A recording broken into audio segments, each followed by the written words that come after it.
বন্ধুরা, আপনারা কি জানেন যে পশ্চিমবঙ্গ পুলিশ এবং কলকাতা পুলিশ কর্মদক্ষতা এবং সম্মানের দিক থেকে ভারতীয় সেনাবাহিনীরও উপরে সম্মান অর্জন করে? না, দেবীপক্ষের সূচনা লগ্নে আমার মস্তিষ্কটা এতটাও খারাপ হয়ে যায়নি যে এই ধরনের অর্বাচীনের মতো কথাবার্তা আমি বলবো। তাহলে এই প্রসঙ্গটা এলো কেন? এই প্রসঙ্গটা এলো তার কারণ আজকে পুলিশের একটি অনুষ্ঠানে যোগ দিতে গিয়েছিলেন এই রাজ্যের পুলিশ মন্ত্রী তথা মুখ্যমন্ত্রী মমতা বন্দ্যোপাধ্যায়, এবং তিনি এমন একটি অদ্ভুত নিদান দিয়েছেন। এবার প্রশ্ন হচ্ছে যে হঠাৎ করে কেন এরকম অদ্ভুত নিদান দিতে হলো। আপনাদের নিশ্চিতভাবে মনে থাকবে যে কিছুদিন আগেই এই মুখ্যমন্ত্রী তার দলীয় নেতৃত্বকে, দলের যারা নেতাকর্মী রয়েছে তাদেরকে নিদান দিয়েছিলেন যে আপনারা ফোঁস করুন, অর্থাৎ এই যে আরজিকর কাণ্ডের পরিপ্রেক্ষিতে। এবং তারপরেও রাজ্যে একের পর এক ঘটনা ঘটে চলেছে যাতে এই রাজ্যটা যে একটা জঙ্গল রাজ্যে পরিণত হয়েছে এমনই দাবি করছেন বিরোধীরা।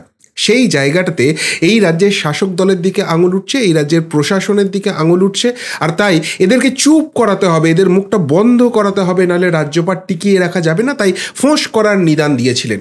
সেই কথা শুনে অনুপ্রাণিত হয়ে বেশ কিছু তৃণমূলের নেতা মন্ত্রী তারা ফোঁস করতে শুরু করেছিলেন। কেউ হাত কেটে ফেলার কথা বলেন, কেউ আঙুল ভেঙে দেওয়ার কথা বলেন, অনেক কথা আমরা শুনলাম। কিন্তু বাংলার মানুষ বুঝে গেছে 13 বছরের শাসনকালে এই রাজ্যটা ঠিক কতখানি অন্ধকারে ঢুকে গেছে, যেটা বিরোধীরা বারবার বলেন। এমনকি সাধারণ মানুষ আজকাল ট্রামবাসের চর্চাতেও সেই একই কথা বলে যাচ্ছেন। ফলে সেই ফোঁসে একটুও ভয় পায়নি। ফলে তারা কিন্তু পাল্টা প্রতিবাদ প্রতিরোধের রাস্তাটাতেই আছেন। আর এতেই বিপদ বুঝছেন, বিপদ দেখছেন এই রাজ্যের মুখ্যমন্ত্রী, আর তাই এবার পুলিশকে দিয়ে ফোঁস করানোর কথা বলছেন। আমরা তো দেখছি এই রাজ্যের পুলিশ অতি সক্রিয় বিরোধীদের কণ্ঠস্বর বন্ধ করার জন্য। যারা প্রতিবাদ করছেন তাদের বিরুদ্ধে গোটা রাজ্য জুড়ে একের পর এক থানায় কেস করা হচ্ছে, এবং সেই কেসগুলো যে কোনো মেরিট নেই কলকাতা হাইকোর্টে গেলেই প্রমাণ হয়ে যাচ্ছে। এমনকি যারা এই আরজিকর কাণ্ড নিয়ে প্রতিবাদ প্রতিরোধ করছেন প্রত্যেককে পুলিশের নোটিশ পাঠানো হচ্ছে, তাদের মুখটা বন্ধের চেষ্টা করা হচ্ছে, এমন ভয়ঙ্কর অভিযোগ হচ্ছে। তাহলে পুলিশ এই প্রতিবাদীদের, এই যারা বিরোধী কণ্ঠ, তাদেরকে রোখার জন্য অতি সক্রিয়। তারপরও পুলিশকে ফোঁস করার কথা কেন বলতে হচ্ছে, কেন নিদান দিতে হচ্ছে, কেন তাদেরকে ভারতীয় সেনাবাহিনীর উপরে রেখে ভারতীয় সেনাবাহিনীকে এইভাবে অপমান করতে হচ্ছে? তার কারণ হচ্ছে পুলিশ বুঝে গেছে এই যে ফোঁস করতে হচ্ছে, এই যে বিভিন্ন কেসে ফাঁসানোর চেষ্টা করতে হচ্ছে, তার আলটিমেট এফেক্টটা তাদের উপরই পড়ছে। এতদিন ছিল আদালতে গিয়ে ঠাস ঠাস ঠাস করে আইনের থাপ্পড়টা পড়তো, কিন্তু গায়ের চামড়া মোটা, সেটা সহ্য করে নেওয়া যেত। কিন্তু বর্তমানে যে জায়গাটা দাঁড়িয়েছে সেটা অতি মারাত্মক। কেননা এই ধরনের কাণ্ড কারখানা, অর্থাৎ পুলিশ আইনের রক্ষক, সেই জায়গাটা ভুলে গিয়ে তারা যারা অপরাধী তাদেরকে বাঁচাবার চেষ্টা করছে। এমন ভয়ঙ্কর অভিযোগে পুলিশের এক সহকর্মী টালা থানার ওসি অভিজিৎ মণ্ডল, তাকে কিন্তু সিবিআই হেফাজতে যেতে হয়েছে, এবং সেখান থেকে যে বেরিয়ে আসতে পারবেন, ক্লিনচিট পাবেন, এখনও অবধি অন্তত সেরকম কোনো ইঙ্গিত উঠে আসেনি। কিন্তু সিবিআইয়ের হাতে গিয়ে অভিজিৎ মণ্ডল বোধহয় বেঁচে গেছেন। তার কারণ আমরা গতকাল দেখলাম কুলতলিতে পুলিশকে সাধারণ মানুষ ক্ষিপ্ত হয়ে ঝাঁটাপেটা করছে, লাঠিপেটা করছে। এমনকি যারা তৃণমূলের বিধায়ক, সাংসদ, তাদেরকেও ছেড়ে কথা বলছে না। গো ব্যাক স্লোগান তো ছিলই, তার পাশাপাশি লাঠি দেখানো হচ্ছে, জুতো দেখানো হচ্ছে। অর্থাৎ এই আইন হাতে তুলে নেওয়া মোটেই ভালো কাজ নয়, এবং যারা করছেন তাদের সেটা আরেকবার ভেবে দেখা উচিত। কিন্তু তাদেরও কোথাও গিয়ে দেয়ালে গিয়ে পিঠটা এমন জায়গায় ঠেকে গেছে যে তারা এইভাবে প্রতিবাদ প্রতিরোধের রাস্তাটা আর না করে পারছেন না। ফলে প্রমাদটা আরও বেশি করে গুনতে শুরু করেছেন এই রাজ্যের মুখ্যমন্ত্রী। পুলিশ কিন্তু ভয় পেতে শুরু করেছে, এমন ধারণা কি তার তৈরি হয়েছে?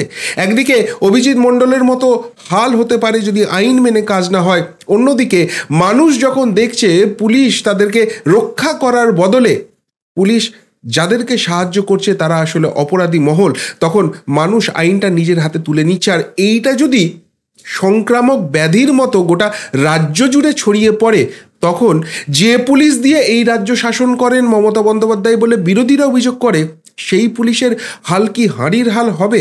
আর এইটা বুঝে পুলিশকে এবার ক্রমশ গুটিয়ে যেতে শুরু করেছে। আর সেই জন্যই এবার কি এই ধরনের কথা বলে পুলিশকে ফোঁস করতে অনুপ্রাণিত করে আসলে রাজ্যবাসীর উপর, বিরোধী কণ্ঠস্বরের উপর স্টিম রোলার চালানোর নিদান দিচ্ছেন এই রাজ্যের মুখ্যমন্ত্রী স্বয়ং? এই প্রশ্নটা কিন্তু আজকের পর বিরোধী পক্ষ তুলতে শুরু করে দিয়েছে। ফলে আগামী দিনে বাংলা কি ভয়ঙ্কর একটা জায়গার দিকে যাচ্ছে, সেই প্রশ্নটাও কিন্তু উঠতে শুরু করেছে। কোথায়, কেন, কিভাবে, কি বললেন এবং তার পরিপ্রেক্ষিতে আগামী দিনে এই রাজ্যে পুলিশের ভূমিকাটা ঠিক কী হবে, সেটাই তুলে আনার চেষ্টা করব এই প্রতিবেদনে। নমস্কার প্রিয় বন্ধু, মিডিয়ায় আপনাদের স্বাগত এবং আপনারা দেখছেন প্রিয় বন্ধু বাংলা, সত্যের সন্ধানে সর্বদা আমি শুদ্ধশীল। বন্ধুরা, আমি বিস্তারিত ব্যাখ্যায় যাওয়ার আগে আজকে একটি পুলিশি অনুষ্ঠানে গিয়েছিলেন এই রাজ্যের মুখ্যমন্ত্রী মমতা বন্দ্যোপাধ্যায়, এবং সেখানে তিনি কি বলেছেন একটু আপনাদের পড়ে শোনাই, তাহলে আপনাদের বুঝতে অনেকটা সুবিধা হবে। তিনি বলেছেন, গ্রেট স্টার হচ্ছেন আপনারা, অর্থাৎ পুলিশকে বলছেন, যারা ঘরে বসে কাজ করেন, যারা সমাজটাকে ভালো চেনেন। আপনাকে বলবো আপনারা দায়িত্বটা নিন।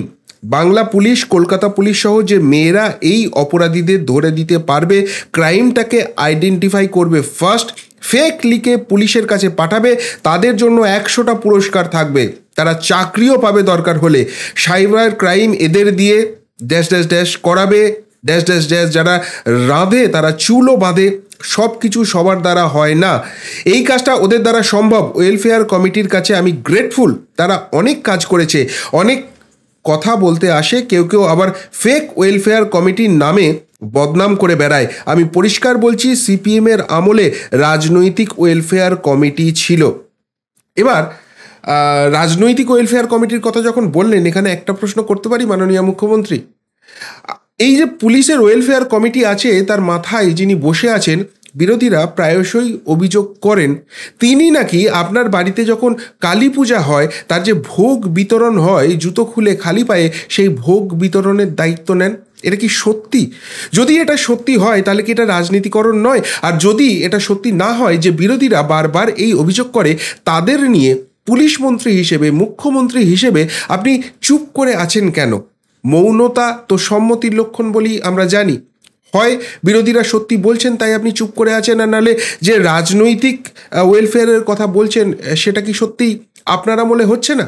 এই প্রশ্নটা থাকলো, যদি পারেন এর উত্তর দেবেন। তিনি আরও বলেন যে 1000টা কাজের মাধ্যমে একটু ভুল ত্রুটি হয়ে গেলে অযাচিতভাবে, অজানাভাবে সেটা নিয়ে অনেক কথা বলে, কুৎসা করে, অথচ তারা জানে না আর্মির যে সম্মান, ভালো করে শুনুন, আর্মির যে সম্মান, সেন্ট্রাল ফোর্সের যে সম্মান, বেঙ্গল পুলিশের, কলকাতা পুলিশের যে সম্মান, তার থেকে একাংশ কম নয়, বরঞ্চ বেশি। ভাবুন, আর্মি এবং সেন্ট্রাল ফোর্সের থেকে পুলিশ, কলকাতা পুলিশ এবং পশ্চিমবঙ্গ পুলিশের সম্মান অনেকটা বেশি, এমনটাই বলছেন এই রাজ্যের মুখ্যমন্ত্রী। পুলিশকে কোনো রকম অসম্মান নয়, কিন্তু আর্মি, সেন্ট্রাল ফোর্স, যারা ওই বর্ডার লাইনে দাঁড়িয়ে আছে, বৈদেশিক শত্রুদের প্রতিহত করছে প্রতি মুহূর্তে, প্রতি পদে, সেই জন্য আমরা এই ঘরে বসে কথাটা অবধি বলতে পারছি, শান্তিতে থাকতে পারছি, তাদের থেকে পুলিশের সম্মান অনেক বেশি। এটা কি আর্মিকে সম্মান জানানো হলো? তাদেরকে চূড়ান্ত অসম্মানের নিদর্শন নয় এটা? প্রশ্নটা থাকছে। তিনি বলছেন, একটু কিছু ভুল হলে, কাজ করতে গেলে আমাদের কি ভুল ত্রুটি হয় না? একবার তো বলি না, ট্রাফিক পুলিশের বর্ষাকালে গল গল করে গা দিয়ে জল পড়ছে, এমার্জেন্সি ডিউটি, দিন নেই রাত নেই, পুলিশের কিসের রোস্টার? মহিলা পুলিশ ফোর্স হয়েছে, আরও উইনার ফোর্স তৈরি করব। দু একটা ঘটনা হয়ে গেলে বাংলায় চিৎকার চেঁচামেচি বেশি হয়, করা উচিত। অন্য জায়গায় কিছু হলে মুখে লিউকোপ্লাস্ট দিয়ে থাকলে, আজকের দিন আর্টিফিশিয়াল ইন্টেলিজেন্স হয়ে গিয়েছে। আজকের দিনে সাইবার ক্রাইম যারা করে তারা এদের মদত দেয়। দোষিতাদের নিয়ে মিডিয়া ট্রায়াল করা যায় না। Crime is crime. আমি চাই কুলতলির ঘটনাটা পুলিশ পক্সো কোর্টে করে 3 মাসের মধ্যে ফাঁসি দেবে। ইউটিউবে যে বাজে বাজে ভিডিও দেওয়া হয় সেটা দেখে বাচ্চারা খারাপ জিনিসটা দেখছে। সিরিয়ালে ক্রাইম দেখায়, এই ক্রাইম দেখে ক্রাইম ফলো করে, তাদের দায়িত্ব নেই? সিনেমা সিন ক্রাইমে ভর্তি, মেয়েদের দায়িত্ব দিয়ে যাচ্ছি, ফেক লিখে সাইবার ক্রাইমে পাঠিয়ে দিন, আপনারাই পারেন, জোট বাঁধুন তো। এই কথা তিনি বলছেন। অর্থাৎ আগামী দিনে কোনো রকম কিছু হলেই, কেউ আপনার নামে ফেক লিখে সাইবার ক্রাইমে পাঠিয়ে দিলেই পুলিশ কি চলে আসবে আপনার বাড়িতে? পুলিশ সব কাজ ছেড়ে দিয়ে এখন শুধু ফেক খুঁজে যাবে। অলরেডি খুঁজতে শুরু করে দিয়েছে আরজিকর কাণ্ডের পর থেকে। কারা কোথায় কি বলছে না বলছে, শুধু ফেক খোঁজো এবং তাদেরকে ধরো, তাদেরকে পুলিশের কেস দাও। হঠাৎ করে এত অ্যাগ্রেশন, এবং তারপর আবার ওই রামকৃষ্ণ পরমহংসদেবের সাপের গল্প নতুন করে শিখিয়ে পুলিশকে একটু তিনি ফোঁস করতে বলেছেন পুলিশকে বাইরে কুল থাকতে হবে, ভেতরে বোল্ড থাকতে হবে, রাফ অ্যান্ড টাফ হতে হবে। পুলিশ অলরেডি তো রাফ অ্যান্ড টাফ হয়ে আছে, বিশেষ করে যারা বিরোধী কণ্ঠস্বর তাদের জন্য। আর কি নতুন করে রাফ অ্যান্ড টাফ হওয়ার নিদর্শন তিনি দেখাতে বলছেন? মানে যেটা হচ্ছে তাতে হচ্ছে না, আরও এর থেকে বেশি আগ্রাসনে থাকতে হবে পুলিশকে। তিনি বুঝে গেছেন তার দলের নেতা কর্মী যারা আছে তাদের ফোঁস করাতে এই বাংলার মানুষ আর ভয় পাচ্ছে না। কিন্তু পুলিশের হাতে তো আইন আছে, তারা ফলস কেস দিতে পারে, তারা ধারাগুলো লাগিয়ে দিতে পারে, পরে আদালতে গিয়ে প্রমাণ হয় এগুলো সবই মিথ্যে ধারা, এই কেস দাঁড়ায় না, তখন পুলিশের গালে আইনে থাপ্পড় পড়ে, পুলিশও গা ঝেড়ে চলে যায় পরের কেসটা সাজাবার জন্য। এই কেস সাজানোর কথা তো তার সামনেই তার দলের নেতারা বলে থাকেন। তাহলে সেই কাজটা কি এবার বেশি বেশি করার জন্য পুলিশকে অনুপ্রেরণা দিচ্ছেন? আর পুলিশ বুঝে গেছে যে এই ধরনের কাজ করলে আর নিস্তার নেই। এতদিন আদালতে গেলে এইগুলো যে সঠিক কাজ হচ্ছে না সেটা করে যার বিরুদ্ধে পুলিশ লাগার চেষ্টা করছিল তাদেরকে সসম্মানে মুক্তি দেওয়া হচ্ছিল এবং পুলিশের কেসগুলো দাঁড়াচ্ছিল না। কিন্তু অভিজিৎ মণ্ডলের কেস চোখে আঙুল দিয়ে দেখিয়ে দিয়েছে যে এবার পদক্ষেপটা আরেকটু কড়া হতে পারে। আইনের চোখে সকলেই সমান। যদি কেউ সাধারণ মানুষ অপরাধ করে তাকেও যেরকম আইনের সীমানায় শাস্তি পেতে হবে, সেরকম পুলিশের উর্দি গায়ে থাকলেই কেউ যদি অন্যায় করে, আইনের সীমাটাকে লঙ্ঘন করে, তাকেও কিন্তু একই শাস্তি পেতে হবে। তবে সবথেকে বড় শাস্তি বোধহয় হয় জনতার দরবারে, জনগণের দরবারে, এবং সেই জনগণ কিন্তু ক্রমশ এই পুলিশ নিয়ে ক্ষিপ্ত হচ্ছে। সেই জন্য আরজিকর কাণ্ডের পরিপ্রেক্ষিতে জনগণের লাইন থেকেই, জনগণের মিছিল থেকেই আওয়াজ হচ্ছে যে পুলিশ তুমি চিন্তা করো, তোমার মেয়েও হচ্ছে বড়।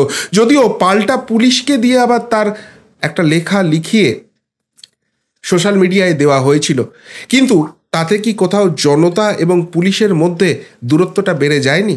এবং তারই প্রতিফলন হিসেবে এই কুলতলি, জয়নগর এইসব কাণ্ড দেখা যাচ্ছে না? আর এই রোগ কিন্তু বড় ভয়ঙ্কর, বড় ছোঁয়াচে। আবারও বলছি, আইন হাতে তুলে নেওয়া মোটেই সঠিক কাজ নয়। যারা পুলিশ কাজ করছেন তারাও আমার আপনার মতো সাধারণ মানুষ, তাদেরও পরিবার রয়েছে। কিন্তু সেই পুলিশ যদি দিনের পর দিন অন্যায় করে, তাহলে এই পুলিশ শব্দটার উপরই মানুষের কিন্তু একটা রাগ তৈরি হয়ে যায়, যারই হয়তো বহিঃপ্রকাশ হয়েছে, যেটা সঠিক নয়। কিন্তু এক একটা সময় মানুষ তো এই সঠিক আর বেঠিকের হিসেবটা ভুলে যায়। তারা যখন দেখছে দিনের পর দিন যারা আইনের রক্ষক তারা তাদেরকে রক্ষা করার বদলে তাদেরকে ফাঁসাচ্ছে, তখন তো আর তারা সেটা মেনে নিতে পারে না, যেটা বিরোধীরা অভিযোগ করে। আর তাই একদিকে যেরকম সিবিআইয়ের ধাক্কা আসছে, আদালতের ধাক্কা আসছে, তার পাশাপাশি জনগণও ক্ষিপ্ত হয়ে যাচ্ছে। যে কারণে অভিজিৎ মণ্ডল কাণ্ড হওয়ার পর পুলিশের একাংশ নিচুতলা নাকি ছুটে গিয়েছিলেন তৎকালীন সিপির কাছে, বলেছিলেন যে এই ধরনের কোনো কাজ আর তারা করতে পারবেন না। কিন্তু তারপরও সেটা থেমেছে এমন তার দেখা যাচ্ছে না। কিন্তু কোথাও কোথাও গিয়ে কি নিচুতলায় এবার বিদ্রোহটা দিতে শুরু হয়েছে? তাদের শিরদাঁড়াটা সোজা হতে শুরু করেছে? তারা বলছেন যে যেটা আইনের পরিসীমায় থেকে সঠিক কাজ সেটাই আমরা করব। এই রাজনৈতিক প্রেসারের সামনে দাঁড়িয়ে দলদাস হয়ে কাজ করব না। কেননা বিরোধীরা তো অলরেডি পুলিশের গায়ে লেভেল সেটে দিয়েছে দলদাস চটিচাটা, যেটা নিদারুণ অসম্মানের, কিন্তু তারপরেও তাদের গায়ে সেটাই লেগে আছে। এখন অবধি এমন কোনো কাজ তারা করতে পারেননি যে সেই লেভেলটা উঠতে পারে, এমনটাই কিন্তু বিরোধীরা দাবি করছেন। ফলে সেই জায়গা থেকেই কি সিঁদুরে মেঘ দেখতে শুরু করেছেন মুখ্যমন্ত্রী? কেননা বিরোধীরাই অভিযোগ করেন যতই এই তৃণমূল কংগ্রেস এই শাসক দলকে ফুলিয়ে ফাঁপিয়ে সাংগঠনিকভাবে শক্তিশালী একটা দল হিসেবে দেখানোর চেষ্টা করা হোক, আসলে এই দলটা চালাচ্ছে প্রশাসনের একটা বৃহৎ অংশ এবং পুলিশকে দিয়ে। এবং সেই জন্যই পুলিশ এবং প্রশাসনের সেই অংশকে দলদাস চটি চাটা বলে লেভেল ছাঁটিয়ে দেওয়া হচ্ছে। যে কারণে শাসক দলের নেতারা গেলে এই পুলিশকে টেবিলের তলায় লুকোতে হয় কাপুরুষের মতো। আর এই পুলিশ বিরোধীদের উপর যত মাতব্বরি করতে আসে, কিন্তু আদালতে গিয়ে প্রমাণ হয় সেগুলো সঠিক কাণ্ড নয়। ফলে সব মিলিয়ে পুলিশ বিভাগ কি এবার হাতের বাইরে যেতে চাইছে? তারা সত্যিই আইনের সীমায় থেকে আইন মতোই কাজটা করতে চাইছে? আর সেইখানে সিঁদুরে মেঘটা দেখেই পুলিশকে চাগিয়ে দিতে গিয়ে সেনাবাহিনীকে আজকে চূড়ান্ত অসম্মানটা করে ফেললেন এই রাজ্যের মুখ্যমন্ত্রী, এবং পুলিশকে ফোঁস করার নিদান দিয়ে এবার কি বিরোধীদের উপর কার্যত স্টিম রোলার চালানোর কথা তিনি বলে দিলেন? বিরোধীরা কিন্তু প্রশ্নটা করছে। প্রশ্নটা কি আপনাদের মনেও আসছে? যদি আসে অবশ্যই কিন্তু কমেন্ট বক্সে কমেন্ট করে লিখুন। কি বলবেন বন্ধুরা এই নিয়ে? যদি কিছু বলার থাকে অবশ্যই লিখবেন। আর দেখতে থাকবেন প্রিয় বন্ধু মিডিয়া। এখনকার মতো এখানেই শেষ করলাম, ফেরত আসছি নতুন প্রতিবেদন নিয়ে খুব তাড়াতাড়ি। ভালো থাকবেন, সাথে থাকবেন, পাশে থাকবেন। নমস্কার।